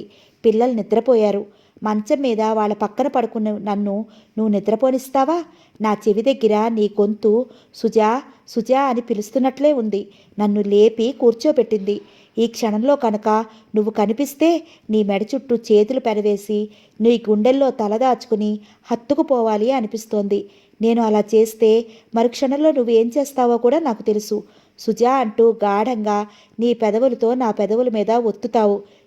చూసావా ఎంత సిగ్గులేని దానిలా పైకి చెప్పేస్తున్నాను. అసలు ఈ ప్రేమలో పడ్డవాళ్ళని చూస్తే సిగ్గుపడి దూరంగా పారిపోతుందనుకుంటా. మను, స్త్రీ పురుషుల మధ్య ఇలాంటి ఆకర్షణ అంటూ ప్రారంభమైతే అది భార్యాభర్తల అనురాగ దాంపత్యంలా పరాకాష్ఠ చెంది తీరాలి. నా మనసు, నా శరీరం ఒక పువ్వులా అర్పించాలనిపిస్తోంది. ఆ పువ్వుని నువ్వు పూజా పుష్పం అన్నంత అపురూపంగా నీ జీవితంలో అలంకరించుకోవాలి. దాని సుగంధ సుకుమారానికి నువ్వు ముగ్ధుడవ్వాలి. ఆడపిల్ల తను కోరుకున్న వ్యక్తికి తనను తాను అర్పించుకునే కంటే అమూల్యమైన కానుక ఇంకేముంటుంది అన్నట్లు కానుక అంటే గుర్తుకొచ్చింది. పావ స్నేహితుడు రవి అని ఒక అతను ఉన్నాడు. అతని చేతిలో ఈ పూట సిగరెట్ లైటర్ చూశాను. చాలా బాగుంది. ఎంత కష్టమైనా సరే షాపులన్నీ గాలించి అలాంటిది నీకొకటి తీసుకురావాలి అనుకుంటున్నాను. అది నీ చేతిలో చూసినప్పుడల్లా ఈ రాత్రి నీ కోసం నేను పొందిన ఈ వియోగం, ఈ ఆరాటం గుర్తు తెచ్చుకుంటాను. మను, జీవితంలో ప్రేమంటే ఏమిటో అసలు ఎరగని నిర్భాగ్యులను చూస్తే నిజంగా జాలి వేస్తుంది కదూ. ప్రేమంటే తెలియని జీవితం పరిపూర్ణం కానే కాదు. ఈ జీవితంలో మనం ఎవరినైనా ప్రేమించగలిగే అవకాశం లభించటం ఒక అదృష్టం. వాళ్ళ చేత తిరిగి ప్రేమించబడటం మరీ మరీ అదృష్టం. I love you Manu, I love you. My God, ఈ మాట పైకి అనేశాను. అది అప్పుడే గాలిలో వ్యాపించి ప్రతిధ్వనిస్తూ తిరిగి నాకే వినిపిస్తోంది. నా గుండెల్లో రహస్యం నీ ఒక్కడికే చెప్పాలని అనుకుంటే ఈ సృష్టికి అంతటికీ తెలిసిపోయింది. నాకు సిగ్గు అనిపిస్తోంది బాబు. ఎక్కడున్నాయి మను నీ చేతులు? సిగ్గుతో కందిన ఈ ముఖం దాచుకోవాలంటే నీ చేతులు ఒక్కటే నాకున్న చోటు. ఏవి? వేగంగా ఆ చేతులు ఇటు చాపు. అది I love you. Good night dear. నీ సుజా. ఉత్తరం చదవటం పూర్తి చేసేసరికి రవి వేసవిలో వడగాడ్పు తిన్న మనిషిలా అయ్యాడు. సార్, హెట్లర్ ఫైల్ పుచ్చుకుని అర్జెంటుగా వచ్చాడు. కుర్చీ వెనక్కి వాలి కూర్చున్న రవి చెయ్యెత్తి వారించాడు. Don't disturb me please. అతని కంఠం అతనికే కొత్తగా వినిపించింది. రవి కంఠం ఎప్పుడూ అంత భారంగా వినటం ఎరుగని హెట్లర్ చాలా చకితుడయ్యాడు. రవిని చూస్తుంటే అత్యంత ఆత్మీయుడైన వ్యక్తిని అప్పుడే చేతులారా దహనం చేసి వచ్చిన మనిషిలా ఉన్నాడు. లత ఇంటి నుంచి సుజాత వచ్చేసరికి అప్పటికే రవి ఆఫీస్ నుంచి ఇంటికి వచ్చేశాడు. అయ్యగారు ఇంటికొచ్చి చాలాసేపు అయిందని, ఒంట్లో బాలేదని, వెళ్ళి పడుకున్నారని, కాఫీ కూడా తాగలేదని పనిమనిషి చెప్పడంతో సుజాత గబగబా వంటింట్లోకి వెళ్ళి కాఫీ కలిపే ప్రయత్నం చేయసాగింది. రవి పడగ్గదిలో పడక్కుర్చీలో ఆలోచనల్లో మునిగిపోయినట్లుగా కూర్చుని ఉన్నాడు. అతనికి సుజాత ఇంటికి రావటం, రాగానే పనిమనిషితో సంభాషణ వినిపిస్తూనే ఉంది. అతనిలో శక్తి అంతా హరించుకుపోయినట్లుగా అనిపిస్తోంది. అతను మాటిబాటికి చేతిలో ఉన్న సిగరెట్ లైటర్నే పరీక్షగా చూస్తున్నాడు. మదన్కి ప్రేమానురాగాలతో సుజా. అది చూడగానే అతని ముఖంలోకి రక్తం పొంగుతోంది. అతని దవడలు మాటిమాటికి ఆవేశం ఆపుకుంటున్నట్లుగా బిగుసుకుంటున్నాయి. అతని మనసంతా అయోమయంగా ఉంది. చావు దెబ్బతిని లేవలేని మనిషిలా ఉన్నాడు. అతని కళ్ళ ముందు ఎన్నెన్నో దృశ్యాలు కదులుతున్నాయి. మదన్ మెడ్రాస్ నుంచి వచ్చినప్పుడు సుజాత ప్రవర్తన, ఇక్కడికి వచ్చినప్పుడు కూడా అతనంటే ఇష్టం లేనట్లు ఉండటం, తను ఆఫీసు నుంచి అనుకోకుండా ఇంటికి వచ్చినప్పుడు ఇంట్లో మదన్ ఉండటం, తనని చూసి కంగారుతో ఏదో కుంటి సాకులు చెప్పటం, క్లబ్లో పుట్టినరోజు నాడు లత మెళ్ళలోకి నెక్లెస్ ఎలా వచ్చిందని ఆరా తీస్తుంటే చప్పున అతను కల్పించుకుని సుజాతకి వత్తాసు రావటం, సుజాత కంగారు పడటం, ఎన్నెన్నో దృశ్యాలు కొత్త కొత్త అర్థాలతో వెక్కిరిస్తూ హేళన చేస్తూ వికృతంగా నవ్వుతున్నాయి. అతను ఆ బాధని భరించలేనట్లుగా చేతిలో సిగరెట్ లైటర్ పక్కనున్న టేబుల్ మీద పడేసి కడతలు చేత్తో నొక్కుంటూ కళ్ళు మూసుకున్నాడు. సుజాత కాఫీ తీసుకుని అతని గదిలోకి వచ్చింది. ఏంటి, ఒంట్లో బాలేదా? అతని నుదుటి మీద చెయ్యి వేస్తూ అడిగింది. రవి కళ్ళు తెరిచాడు. ఎదురుగా సుజాత చిరునవ్వు నవ్వటానికి ప్రయత్నిస్తూ కాఫీ పట్టుకుని నిలబడింది. రవి నుదుటి మీద ఆని ఉన్న సుజాత చెయ్యి తీసేసి కాఫీ అందుకున్నాడు. ఇంకా నెక్లెస్ తెచ్చుకోలేదా? బోసిగా ఉన్న మెడను చూస్తూ అడిగాడు. సుజాత కళ్ళు తడబాటుగా నేల మీదకి వాలాయి. లేదన్నట్లు తల తిప్పింది. అతను కాఫీ కప్పు టేబుల్ మీద పడేశాడు. అతని కణతలు పగిలిపోతున్నాయి. కోపమో బాధో అతని పేకరిని నిలిపివేస్తున్నట్లుగా ఉక్కిరిబిక్కిరవుతున్నాయి. సిగరెట్ ప్యాకెట్ తీసి అందులోంచి సిగరెట్ తీసుకుని నోట్లో పెట్టుకున్నాడు. చెయ్యి చాచి టేబుల్ మీద సిగరెట్ లైటర్ అందుకోపోతూ జారినట్లుగా కింద పడేశాడు. అతని కోపం పోగొట్టి మురిపించాలని సూచిస్తున్న సుజాత చప్పున వంగి సిగరెట్ లైటర్ తీసి తన్నే నొక్కి అతనికి సిగరెట్ వెలిగించింది. సుజాత ముఖం వైపే దీక్షగా చూస్తున్నాడు అతను. అతని మౌనం ఇద్దరి మధ్య 1000 మైళ్ళ అఘాతాన్ని సృష్టించినట్లుగా ఉండటంతో సుజాత మనసంతా దిగులుగా ఉంది. కొత్త సిగరెట్ లైటర్ తెచ్చుకున్నాడు చూడు, బాగుందా? దానివైపు పరీక్షగా చూడకుండానే టేబుల్ మీద పెట్టయిపోతున్న సుజాత ఈ మాట వినగానే ఆగి దానివైపు పరీక్షగా చూసింది. వెంటనే సర్పదష్టలా దాని జార విడిచింది. కెవ్వు మనబోయి కేకని ఎలాగో ఆపుకుంది. భయంతో కళ్ళు పెద్దవయ్యాయి. సుజాత రవివైపు చూస్తోంది. పీత హరిడిలా ఉన్న ఆ కళ్ళల్లో 1,00,000 భయాలు, 1,00,00,000 ప్రశ్నలు కనిపిస్తున్నాయి. అతను కుర్చీలోంచి లేచాడు. అతని మనసులో సుడిగాలిలా వీస్తున్న సందేహానికి భార్య ముఖం స్పష్టమైన సమాధానంలా కనిపించింది. సుజాత వైపు ఒక అడుగు వేశాడు. లత దగ్గర మదన్కి నువ్వు రాసిన ప్రేమలేఖలు ఉన్నమాట నిజమేనా? పళ్ళపిగువని అడిగాడు. సుజాతకి ఇక అబద్ధాలు చెప్పే శక్తి పోయింది. అవునన్నట్లు తల ఊపింది. అతను వెన్నుపోటు తిన్న మనిషిలా అయ్యాడు. అతని కళ్ళల్లో గాయపడిన హృదయం స్పష్టంగా కనిపిస్తోంది. క్షణంసేపు ఇద్దరూ స్థాణువుల్లా నిలబడిపోయారు. అతను జేబులో నుంచి ఉత్తరం తీసి కుప్పెట్లో పెట్టుకున్నాడు. ఇన్నాళ్ళు నువ్వు నన్ను ప్రేమిస్తున్నావనుకున్నాను. ఇంకోరి మీద మనసు పెట్టుకుని నాతో నటిస్తున్నావనుకోలేదు. అతను కంపిస్తున్న కంఠంతో అన్నాడు. చేతిలో నలుగుతున్న ఉత్తరం అసహ్యమైన వస్తువుని గిరాటు కొట్టినట్లుగా సుజాత మీదకి విసిరికొట్టాడు. మరుక్షణం అతను ఆ గదిలో నుంచి వెళ్ళిపోయాడు. సుజాత శిలాప్రతిమలా నిలబడిపోయింది. తాను ఏం జరుగుతుందని ఇన్నాళ్ళు భయపడిందో, ఏది జరగకూడదని ఆరాటపడిందో అది జరగనే జరిగింది. ఇన్నాళ్ళు నువ్వు నన్ను ప్రేమిస్తున్నావనుకున్నాను. ఇంకోరి మీద మనసు పెట్టుకుని నటిస్తున్నావనుకోలేదు. అతను జుగుప్సతో సిగ్గుతో అన్న ఆ మాటలు శూలాల్లో వచ్చి గుచ్చుకోసాగాయి. బయట కారు బయలుదేరి వెళ్ళిన శబ్దం వినిపించింది. రవి వెళ్ళిపోయాడు. ఆ కారు శబ్దం తన గుండెల మీద నుంచి నిర్దాక్షిణ్యంగా వెళ్ళిపోయినట్లుగా ఉంది. సుజాత చేతివేళ్లు టేబుల్ అంచును గట్టిగా పట్టుకున్నాయి. రవి స్వభావం తనకి బాగా తెలుసు. అతనికి నచ్చని వాళ్లతో అతను పేచీ పెట్టుకోడు, రాజీ పడడు. అతను మౌనంతో చుట్టూ గోడ కొట్టుకుని ఒంటరిగా మిగిలిపోతాడు. నన్ను ప్రేమిస్తున్నావనుకున్నాను, నటిస్తున్నావనుకోలేదు. అతని కంఠం తీక్షణంగా మరింత పదునుగా నిలదీస్తున్నట్లుగా అంటోంది. సుజాత కళ్ళు మెల్లగా నీళ్లు వచ్చి నిండుకోసాగాయి. మరుక్షణంలో అక్కడున్న కుర్చీలో కూలబడి టేబుల్ మీదకి వంగి హృదయం బద్దలయ్యేలా ఏడవసాగింది. సుజాతకి జీవితంలో చిమ్మ చీకట్లు కమ్ముకుని వచ్చినట్లుగా, వెలుగనేది లేనట్లుగా, ఇక రానట్లుగా భయం వేయసాగింది. మదన్ పడక గదిలో సోఫాలో చేరగిలిపడి కూర్చుని పుస్తకం తిరిగేస్తూ మధ్య మధ్యలో చాకుతో యాపిల్ ముక్కలు కోసి తింటున్నాడు.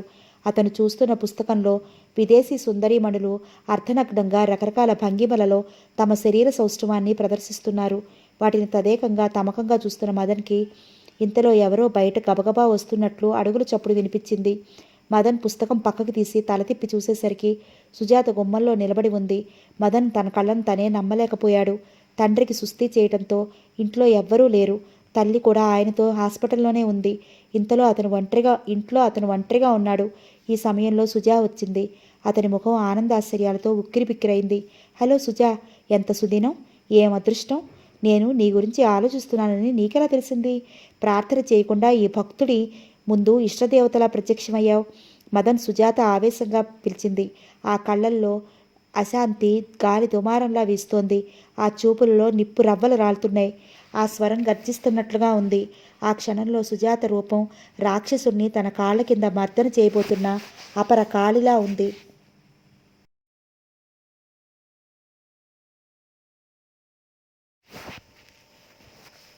మదన్ క్షణంసేపు కంగారు పడ్డాడు. అయినా అంతలోనే తమాయించుకున్నాడు. సుజా, ఏంటలా ఉన్నావు? ఏమైంది? అక్కడే నిలబడ్డావే? లోపలికి రా కూర్చో, చేయి చాచి సోఫా వైపు చూపిస్తూ ప్రార్థిస్తున్నట్లుగా అన్నాడు. సుజాత లోపలికొచ్చింది. మదన్ వెంటనే 4 అడుగులు వేసి గది తలుపులు బంధించాడు. మదన్, సుజాత అరిచినట్లుగా పిలిచింది. మదన్ వెంటనే వెనక్కి తిరిగి 2 చేతులు జోడించాడు. దయ ఉంచి ఈ క్షణంలో మాత్రం నన్ను అపార్థం చేసుకోకు సుజా. నువ్వు ఇలా చీకటి పడిన తర్వాత ఒంటరిగా వచ్చావంటే ఏదో ప్రమాదం ఉందని నాకు భయం వేస్తోంది. నౌకర్లు ఏ పని మీదైనా ఇక్కడికి రావచ్చు, అందుకని. అతను సుజాత వైపు చూశాడు.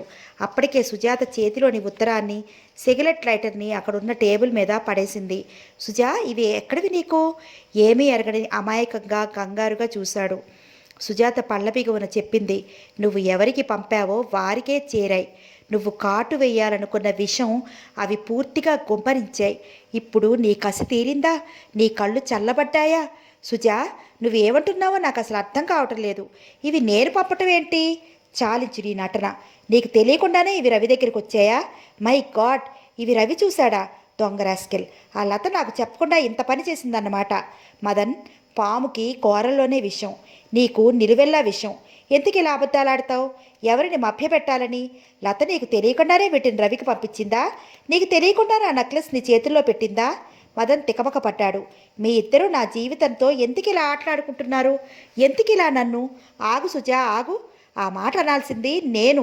నువ్వు నా జీవితంతో ఆడుకున్నావు. నలుగురిలో నన్ను ఒక ఫూల్ని చేశావు. నన్ను రెచ్చగొట్టి ఒక పిచ్చివాడిని చేసి నీ మార్గం నువ్వు చూసుకున్నావు. నిజమే సుజా, ఈ ఉత్తరం, ఈ సిగరెట్ లైటర్ లత ద్వారా రవికి నేనే పంపాను. లత మెడలో ఉన్న నీ నెక్లెస్ నేనే తీసుకున్నాను. ఎందుకు చేశానని కదూ అడుగుతున్నావు? నీకోసం, నీ మీద ప్రేమను చంపుకోలేక నిన్నిలా రప్పించుకోవటం కోసం. సుజా, ఇప్పటికైనా నన్ను అర్థం చేసుకో. నా భార్య కాకపోతే మాను, కనీసం కొద్ది రోజులైనా నా ప్రియురాలుగా ఉండి నా ఈ పిచ్చిని వదిలించు ప్లీజ్. సుజాత అక్కడ మంచం పక్కన స్టూల్ మీద ఉన్న టేబుల్ లైట్ పట్టుకుని కసిగా ఎత్తింది. సుజా, మదన్ వెంటనే మెరుపులా ఒడుపుగా దాన్ని పట్టుకోకపోయినట్లయితే వాడిగా ఉన్న అతని తల మీద పడి తనని బద్దలు చేసి ఉండేదే. ఆ క్షణంలోనే మూసి ఉన్న తలుపుల మీద టక్ టక్ మని వినిపించింది. మదన్, రవి కంఠం పలికింది. ఆ కంఠస్వరం వినగానే సుజాత చేతుల్లో టేబుల్ లైట్ జారిపోయింది. మై గాడ్, రవి వచ్చినట్లున్నాడు. మదన్ కంగారుగా చూశాడు. రాణి, మంచి సమయంలో వచ్చాడు. ఈ నాటకానికి అతనే స్వస్తి పలికిస్తాడు. నీకేమైనా మతిపోయిందా? అసలే అతను అనుమానంగా ఉన్నాడు. ఈ సమయంలో నేను నా గదిలో ఒంటరిగా చూస్తే ఇంకేమైనా ఉందా? మన జీవితాలు అల్లరైపోతాయి. సుజా, ప్లీజ్ ఈ ఒక్కసారి నా మాట విను. మనం తర్వాత మాట్లాడుకుందాం. నాకు ఇంకేం చెప్పకు. నాన్నగారికి అసలే ఒంట్లో బాలేదు. ఇదేదైనా గొడవ అయితే? తగ్గు స్వరంతో అంటూనే మదన్ సుజాతని బలవంతంగా బాత్రూంలోకి నెట్టి తలుపు దగ్గరగా లాగి వస్తున్నా అంటూ తలుపు తీశాడు. సారీ రవి, బాత్రూంలో ఉన్నాను. తలుపు తీయడానికి ఆలస్యమైనందుకు సంజాయిషి చెప్పాడు. రవి లోపలికి వచ్చాడు. అతని ముఖం ఎప్పట్లా నవ్వుతూ ప్రసన్నంగా లేదు, తీక్షణంగా గంభీరంగా ఉంది. కూర్చో రవి. మదన్ సోఫా దగ్గరికి వచ్చి రవి చూడకుండా తెలివిగా సిగరెట్ లైటర్ ఉత్తరం టేపాయ్ కిందకి నెట్టాడు. రవి వచ్చి సోఫాలో కూర్చున్నాడు. మదన్, నీకు ఒక ముఖ్యమైన విషయం గురించి మాట్లాడాలని వచ్చాను అన్నాడు. రవి, అతని కంఠం చాలా భారంగా వ్యథాపూరితంగా ఉంది. ఏంటది? అడుగు. చాలా ముఖ్యమైనది. ఇది మనిద్దరికీ సంబంధించింది. ఇంకెవరికీ తెలియకూడనిది. ఇక్కడ మనిద్దరం తప్ప మరెవరూ లేరు. చెప్పు. రవి క్షణం ఆగాడు. టీపాయ్ మీద ఉన్న పుస్తకం చేతిలోకి తీసుకుని చెప్పలేక చెప్పసాగాడు. మదన్, ఇది నా జీవితానికి సంబంధించింది. నువ్వు నిష్కపటంగా, నిర్మోహమాటంగా నాకు చెప్పాలి. ఆ నిజం ఎంత విపరీతమైనదైనా నేను భరించగలను. కానీ అబద్ధం మాత్రం సహించలేను. అతని గుండెల్లో బాధని అణుచుకుంటున్నట్లుగా ఛాతీ మీద చేత్తో రాసుకున్నాడు. అడుగు, నాకు తెలిసినంత వరకు నిజం చెబుతాను. మదన్, నేను సుజాతని ప్రేమించాను. నిజం చెప్పాలంటే సుజాతతో పెళ్ళైన తర్వాత నా జీవితంలోకి ఒక వెలుగు, ఉత్సాహం వచ్చినట్లు భావించాను. సుజాత కూడా నన్ను ప్రేమించిందనే అనుకుంటూ వచ్చాను. నాకేనాడు అపనమ్మకమే రాలేదు. అదొక అందమైన కలలా బ్రతికాను. కానీ సుజాత నన్ను మోసం చేసింది. సుజాతకి ఇంత క్రితమే నీతో ప్రేమ వ్యవహారం ఉన్నట్లు తెలిసింది. సుజాత నీకు రాసిన ఉత్తరం, కానుకగా ఇచ్చిన సిగరెట్ లైటర్ నా కళ్ళ పట్టాయి. అవి చూడగానే నా కాళ్ళ క్రింద భూమి కదిలిపోయినట్లుగా ఉంది. నిన్ను అడిగి నిజం తెలుసుకునే వరకు త్వరపడి నిర్ణయానికి రాకూడదనుకున్నాను. నిజం చెప్పు మదన్. అది నిప్పులా నా జీవితాన్ని నిలువునా దహించినా సరే, నా ఆనందాన్ని హరించినా సరే. సుజాతకి నీకు ఎప్పటి నుంచి పరిచయం? అది మా పెళ్ళి అయి మేము ఇక్కడికి వచ్చిన తర్వాత కూడా కొనసాగుతోందా లేదా? మదన్ జవాబు చెప్పడానికి సిద్ధంగా అవుతుండగా ఇంతలో అక్కడికి నౌకరు వచ్చాడు. అబ్బాయి గారు, హాస్పిటల్లో అమ్మగారికి క్యారియర్ ఇచ్చొచ్చాను. క్రింద మీ భోజనానికి అన్ని టేబుల్ మీద పెట్టాను. నన్ను ఉండమంటారా, ఇంటికి వెళ్ళమంటారా? క్రింద తలుపేసొళ్ళు వేశాను. ఇవిగో వంట ఇట్టివి, స్టోర్ రూమ్వి తాళం చేతులు. నౌకరు తాళం చేతులు అందిస్తున్నాడు. మదన్ తీసుకుంటున్నాడు. రవి చేతిలో పుస్తకం యథాలాపంగా తిప్పటంతో జారి కింద పడింది. రవి వంగి దాన్ని తీస్తుండగా టీపాయ్ క్రింద ఉన్న సిగరెట్ లైటర్, ఉత్తరం కళ్ళపట్టాయి. అవి అక్కడ చూడగానే అతను ఒక క్షణం నిశ్చేష్టుడయ్యాడు. అతని గుండెల మీద ఎవరో సమ్మిటితో బాదినంత బాధగా అనిపించింది. అతని ముఖంలోకి రక్తం పొంగి వచ్చింది. పుస్తకం మాట మర్చిపోయినట్లుగా సోఫాలోంచి లేచాడు. నిటారుగా నిలబడ్డాడు. మదన్ నౌకర్ని పంపేసి వెనక్కి తిరిగి వచ్చాడు. మదన్, మన మాటలు ఎవరు వినలేదు కదా? తీక్షణంగా అడిగాడు. నో, ఇక్కడ మనం ఇద్దరం తప్ప ఇంకెవరూ లేరని చెప్పాను కదా. అతని పెదవులు నమ్మకంతో పలుకుతున్నా చూపులు కంగారుగా బాత్రూం వైపు తిరుగుతున్నాయి. రవి గదిలో అటూ ఇటూ పచారు చేస్తున్నట్లుగా తిరగసాగాడు. అతని గుప్పెట ఆవేశం నిగ్రహించుకున్నట్లుగా బిగుసుకుంది. చెప్పు మదన్ అన్నాడు. ఏం చెప్పమంటావు? ఉన్న నిజాన్ని. సారీ, నేను చెప్పలేను రవి, ఎక్స్క్యూజ్ మీ. మదన్ బీరువా తెరిచి లిక్కర్ బాటిల్ గ్లాసు తీసుకొచ్చాడు. మదన్, నువ్వు చెప్పలేని నిజాన్ని నేను రుజువు చేయగలను. అప్పటికే బాత్రూం వైపు వచ్చిన రవి చటుక్కున దాని తలుపు తెరిచాడు. సుజాత అక్కడ పిక్క చచ్చిపోయినట్లుగా పాలిపోయిన బొమ్మలా నిలబడి ఉంది. రవి చూపుల్లో జుగుప్స, అసహ్యం నిండి ఉన్నాయి. సుజాత కళ్ళల్లో నిస్సహాయత్వం, ప్రార్థన తొడిగిసలాడుతున్నాయి. ఒక్క క్షణం మౌనంగా ఇద్దరూ ఒకరినొకరు చూస్తూ ఉండిపోయారు. రవి వెనక గదిలో దూరంగా ఉన్న మదన్ ఇది చూడగానే చప్పున చేతిలో బాటిల్ అక్కడ పెట్టేసి టీపాయ్ మీద ఉన్న చాకు చేతిలోకి తీసుకున్నాడు. రవి అంటున్నాడు, నా వెనుక ఎంతకింత నాటకవాడావు? ఇకనైనా నీ పిరికితనానికి స్వస్తి చెప్పు. మీ ఇద్దరి ఆనందానికి నేను అడ్డురాను. మనం కలిసి గడిపిన జీవితాన్ని పీడకలగా మర్చిపోదాం. రవి, సుజాత అతని చేయి పట్టుకోబోయింది. ఛీ! సుజాత చెంప చెల్లుమంది. ఈ తప్పంతా నీది కాదు, నాది. నిన్ను గుడ్డిగా ప్రేమించినందుకు తగిన శాస్తి చేశావు. ఈ పరాభవం నాకు జరగాల్సిందే. అతను వెనక్కి తిరిగాడు. మదన్ చటుక్కున చాకు పట్టుకున్న చేతిని కిందకి దింపి వెనక్కి పెట్టుకున్నాడు. రవి అతని వైపు వచ్చాడు. మదన్, ఇన్నాళ్ళు మీ ఇద్దరికీ నేను అడ్డు అని తెలియలేదు. తెలిసిన తర్వాత ఒక్క నిమిషం కూడా ఉండను. నేను రేపే లాయర్ని సంప్రదించి అతి త్వరలో సుజాతకి విడాకులు ఇస్తాను. మీరిద్దరూ ఈ దొంగ బ్రతుకుమాని ధైర్యంగా మీ ఆనందం అనుభవించండి. ఆవేశంగా గబగబా అన్న రవి గాలి దుమారంలా అక్కడి నుంచి వెళ్ళిపోయాడు. My God, what a scene! Madan bottle ఎత్తి గ్లాసుల్లోకి వంపుకుని వెనక్కి తిరిగేసరికి సుజాత అప్పటికే పమిట కొంకు నోట్లో కుక్కుని గది దాటి వెళ్ళిపోతోంది. సుజా, అతను పిలిచాడు. సుజాత పలకలేదు, తిరిగి చూడలేదు. అతని గుమ్మం దగ్గరికి వచ్చేసరికి సుజాత మెట్లు దిగేసి వెళ్ళిపోయింది. చిచి, బంగారం లాంటి అవకాశం చేయి జారిపోయింది. మదన్ వణుక్కుంటూ గదిలోకి తిరిగి వచ్చాడు. రవి మర్నాడు సాయంత్రం ఇంట్లో అడుగుపెట్టాడు. నిన్న మదన్ గదిలో సుజాతని చూసినప్పటి నుంచి ఇప్పటి వరకు ఈ 24 గంటలు 24 యుగాలుగా గడిచాయి. అతని మనసంతా విషం తిన్నంత చేదుగా నరకయాతనగా ఉంది. జీవితంలో ఒక్కొక్క సంఘటన మనిషిని ఇలా నడుము వెరుక్కున్నట్లు చేస్తుందని అతనికి ఇంతవరకు తెలీదు. మన మంచికి మనకి అండా అనుకునే తత్వం అనేది అతనిది. మన ముందే మన మంచే మనకి శాపం అనే అనుభవం కలిగింది అతనికి. రాత్రి ఈ పగలంతా క్లబ్లో జాగారం చేసిన అతను దెబ్బతిన్న పెప్పులిలా ఉద్రేకంతో గాండ్రుమంటున్న మనసుని అదుపులోకి తెచ్చుకోవడానికి ప్రయత్నిస్తూ గడిపాడు. ప్రతి మనిషికి జీవితంలో ఎప్పుడో ఒకసారి వ్యక్తిత్వాన్ని సవాలు చేస్తూ ఒక విషమ పరీక్ష ఎదురవుతుంది. దాన్ని ఎదుర్కోవడంలోనే అతని చిత్త నైర్మల్యం, సంస్కారం బయటపడుతుంది. ఇందులో సుజాత తప్పొప్పుల గురించి అతను ఆలోచించటం లేదు.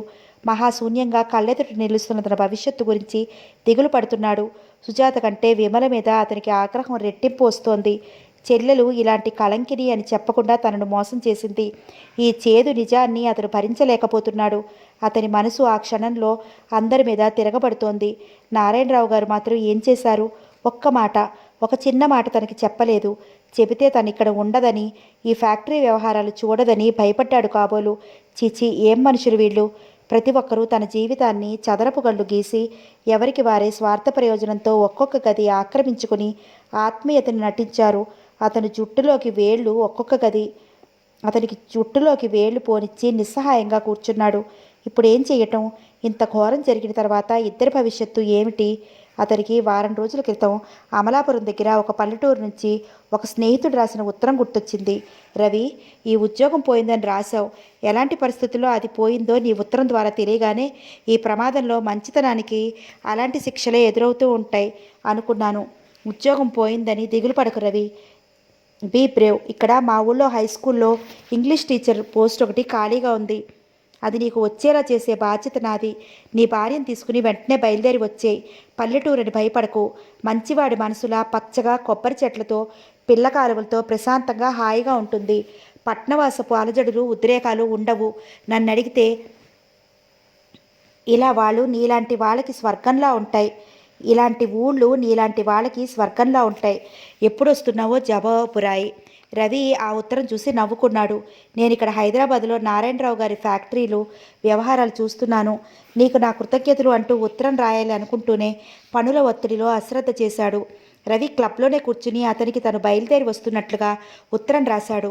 సుజా, నా భవిష్యత్తు నేను నిర్ణయించుకున్నాను. నేను వెళ్ళిపోతున్నాను. మన ఇద్దరం కలము. నీ సంగతి నీ ఇష్టం. సుజాతకి ఈ మాటలకు ఉత్తరం రాయడానికి అతను ఎంతగానో ప్రయత్నించాడు. కానీ సాధ్యం కాలేదు. ముఖాముఖి చెప్పడానికి సుజాతని ఈ కళ్ళతో చూడబుద్ధి కావటం లేదు. అయినా తప్పదు. సుజాతకి పెడముఖంగా నిలబడి ఆ 2 మాటలు చెప్పటానికి అతను నిశ్చయించుకున్నాడు. అందుకే ఇంటికొచ్చాడు. అతను వచ్చేసరికి ఇల్లు నిశ్శబ్దంగా ఉంది. పని మనిషి ఎదురైంది. అమ్మగారిని పిలు, ముందు గదిలో నిలబడే అన్నాడు. రాత్రంతా జాగారం చేయడంతో నిద్రలేమితో అతని కళ్ళు ఎర్రగా జ్యోతుల్లా ఉన్నాయి. స్నానం చేయలేదు, భోజనం చేయలేదు. ఎప్పుడూ ట్రిమ్గా ఉండే అతను బట్టలు అంత నలిగినా ఆ జాసే లేనట్లుగా ఉన్నాడు. అయ్యగారిని క్షణం ఎగాదిగా చూసిన పని మనిషి ఆయన స్థితి సరిగా లేనట్లుగా అంతలోనే కనిపెట్టేసింది. అమ్మగారు లేరు బాబు, ఊరెళ్ళారు. ఊరా? అవును, రాత్రి మెడ్రాస్ వెళ్ళారు. పడక గది తాళం చెవి మీ దగ్గర ఉందట్టుగా. ఇంటివి ఇవిగో నాకిచ్చి మీకు ఇమ్మన్నారు. రవి చకితుడైనట్లు నిలబడ్డాడు. అతనికి నిలబడటానికి కూడా ఓపిక లేనట్లుగా ఉంది. అనేసి బెడ్రూమ్ వైపు వెళ్ళాడు.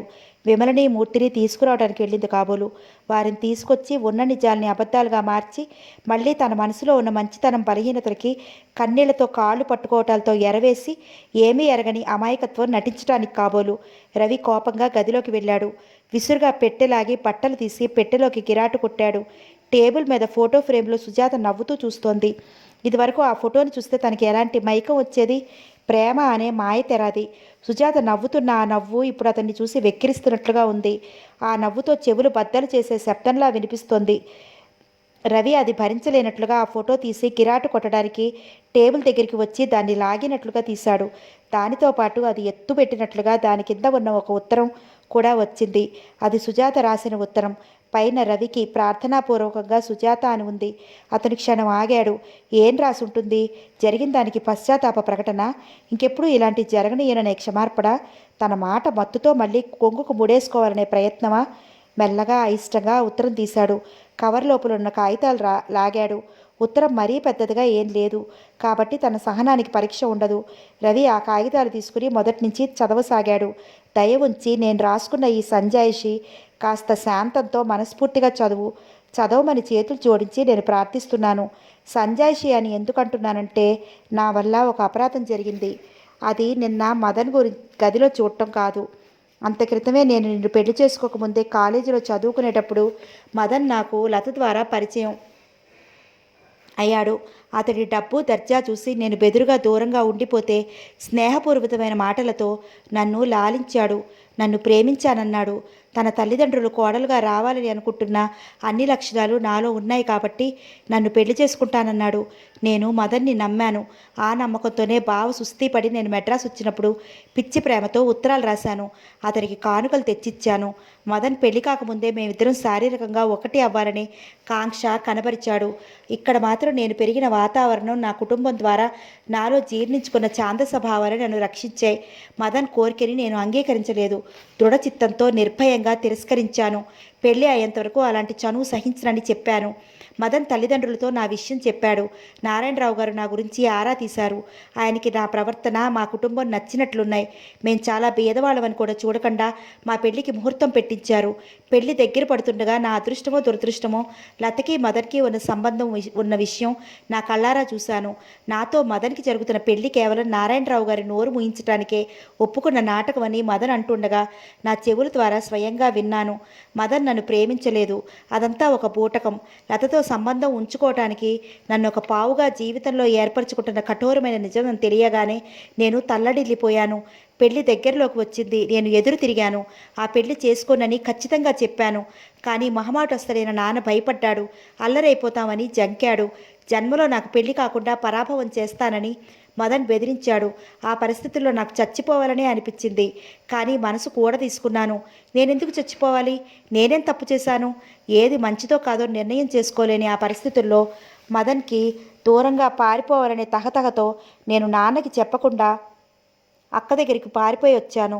అక్క జరిగిందంతా విని నేను తీసుకున్న నిర్ణయం సరైనదేనని సమర్థించింది.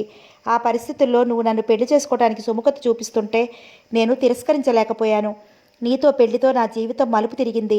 నాలో కొత్త ఆశలు చివులు తొడగటం ప్రారంభించాయి. వెచ్చటి నీ అనురాగం ముందు గతం మంచులా కరిగిపోసాగింది. మదన్ సంగతి పీడకలలా భావించి మర్చిపోతుండగా మదన్ మళ్ళీ నీకు తెలిసిన వ్యక్తిగా నా ముందు ప్రత్యక్షమయ్యాడు. అతను నీ భార్యగా నన్ను చూసి నా క్షణం నుంచి పిచ్చెక్కినట్లయ్యాడు. తనకి ప్రియురాలుగా ఉండమని, లేకపోతే నేను రాసిన ఉత్తరాలు నీకు చూపించి నా జీవితం సర్వనాశనం చేస్తానని బెదిరించసాగాడు. దేవుడు కూడా మదన్ వైపే ఉన్నట్లుగా మనం ఉద్యోగం పోగొట్టుకుని ఈ ఊరు రావటం, నువ్వు ఈ ఫ్యాక్టరీలో చేరటం జరిగింది. రవి, ఒక్కసారి వెనక్కి తిరిగి ఆలోచించుకో.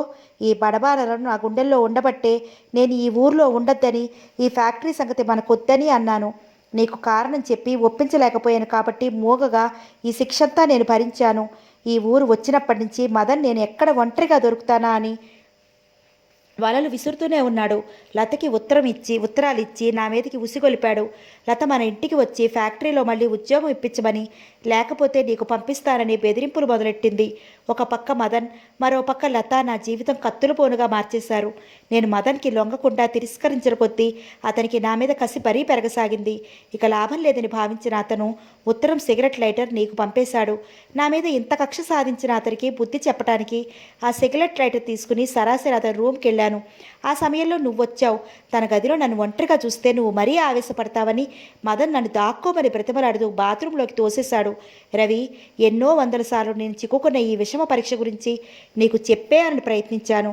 కానీ నా వల్ల కాలేదు. ధైర్యం చాలలేదు. దానికి కారణం నువ్వు నా మీద చూపుతున్న ప్రేమ శాశ్వతంగా పోగొట్టుకుంటాననే భయం, ఈ వలయం సృష్టించుకున్నది నేనే ఛేదించాలని, దీని నుంచి విముక్తి పొందాలని పెనుగులాడాను. కానీ నా శక్తి చాలలేదు. నేను చిత్తుగా ఓడిపోయాను. రవి సిగ్గు విడిచి ఏ ఆడపిల్ల తనంతట తాను ఇలాంటి ప్రేమ వ్యవహారం గురించి భర్తతో చెప్పగలదు? నాకు తెలుసు, మన సంఘంలో ఆడపిల్లకి ఇలాంటి ప్రేమ కథలు ఉండకూడదు. ఒకవేళ ఉంటే ఆ పిల్ల ఆత్మహత్య చేసుకుని చచ్చిపోవాలి. జీవితం మలుపు తిప్పుకుని మరో బాట వెంట నడిచి వెళ్ళకూడదు. ఇదెక్కడ న్యాయం రవి? ఇదే మగపిల్లవాడైతే ఇలాంటి 1,00,000 ప్రేమ కథలు పెళ్లి కాకముందున్నా సిగ్గుపడడు. పెళ్ళైన తర్వాత ఇంకో 10 సాగించినా ఎప్పుడూ ఏమీ అనరు. చివరికి కట్టుకున్న భార్య కూడా నోరెత్తకూడదు. ఈ న్యాయం ఎవరూ మార్చలేరా? ఈ తులాదండం ఇలా ఒకవైపే మొగ్గు చూపుతూ ఇంకా ఎన్ని యుగాలు పక్షపాతం ప్రదర్శిస్తూ ఉంటుంది? ఒక మగవాడి దూరాలోచనకి లోనైన ఆడపిల్ల ఇంకో మంచి మనసు గల మగవాడి చేయూత ఇవ్వకపోతే ఏమైపోతుంది?